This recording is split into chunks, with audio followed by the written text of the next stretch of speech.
15 ارکان پر مشتمل اقوام متحدہ کی سلامتی کونسل کے سامنے امریکہ نے کالعدم دہشت گرد تنظیم جیش محمد کے سربراہ مسعود اظہر کو بلیک لسٹ کرنے کی ایک قرارداد کا مسودہ پیش کیا ہے۔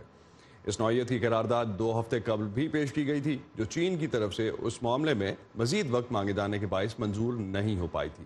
ارم عباسی اس وقت ہمارے ساتھ موجود ہیں، ان سے ہم جانتے ہیں کہ اس قرارداد کی تفصیلات ہیں کیا۔ جی ارم، کیا ڈیٹیلز ہیں اس قرارداد کی؟ اس دفعہ کیا مختلف ہے جو لاسٹ ٹائم جس پہ چین نے ٹائم لیا تھا؟ اسد اپنا وہی موقف امریکہ، برطانیہ اور فرانس نے دہرایا ہے۔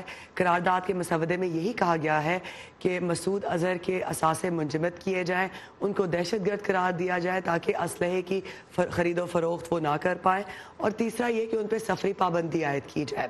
یہی مسودہ ہے جو کہ سفارتکاروں میں سرکولیٹ کیا گیا ہے بدھ کو، اور ساتھ ہی ساتھ یہ بھی کہا گیا، یہ نہیں بتایا گیا کہ اس پر ووٹ کب ہوگا، اس کی کوئی تاریخ نہیں دی گئی۔ اس معاملے میں جو ہم نے ری ایکشن دیکھا ہے ارم، وہ ہم سن لیتے ہیں۔ پہلے پاکستان کی دفتر خارجہ کی جانب سے اس پہ رد عمل آیا ہے، اور خاص طور پہ اگر ہم اس رد عمل پہ بات کریں جو اس کوشش پہ کہ جہاں پہ جیش محمد کے سربراہ مولانا مسعود اظہر کو دہشت گرد قرار دینے کے حوالے سے بات کی گئی ہے۔ لسٹنگ ایک خالصتاً تکنیکی معاملہ ہے، اور اس پر غور و فکر کے لیے مناسب جگہ UN سیکیورٹی کونسل کی 1267 سینکشنز کمیٹی ہے۔ ہمیں افسوس ہے کہ یہ اقوام متحدہ کی سیکیورٹی کونسل میں ایک ایسے وقت میں یہ قرارداد پیش کی گئی ہے جب یہ معاملہ 1267 سینکشنز کمیٹی کی زیر غور تھا۔ اس مقصد کے لیے قائم طریقہ کار کو نظر انداز کر کے کی جانے والی کوششوں سے 1267 رجیم کمزور ہوگا۔ ہم اس ایشو کو 1267 کمیٹی میں پرامن انداز سے حل کرنا چاہتے ہیں۔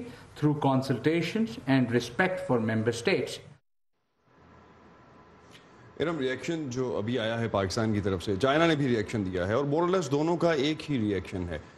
آپ کی کیا انڈرسٹینڈنگ ہے؟ یہ 1267 پہ خاص طور پہ جو بات ہو رہی ہے، جو کہ ایک کمیٹی ہے جو اس حوالے سے پابندی لگاتی ہے، جی بالکل اسد، چین کی جو فورن منسٹری ہے اس کے اسپوکس پرسن نے کہا ہے کہ بیسکلی یہ جو اقدام کیا گیا ہے یہ چائنا کی یا اس کے ساتھ جو ہونے والی انڈرسٹینڈنگ ہے، جس میں یہ کہا گیا تھا کہ اس قرارداد پر غور کیا جائے گا، مذاکرات سے بات چیت کی جائے گی، اس کے خلاف ہے۔ ساتھ ہی ساتھ چین نے یہ بھی کہا ہے کہ یہ اقدام اٹھا کر امریکہ نے سلامتی کونسل کی جو کمیٹی ہے 1267 جس کا آپ نے ذکر کیا، اس کو انڈرمائن کیا ہے، اس کو جو ہے اس کی اتھارٹی کو کم کیا ہے۔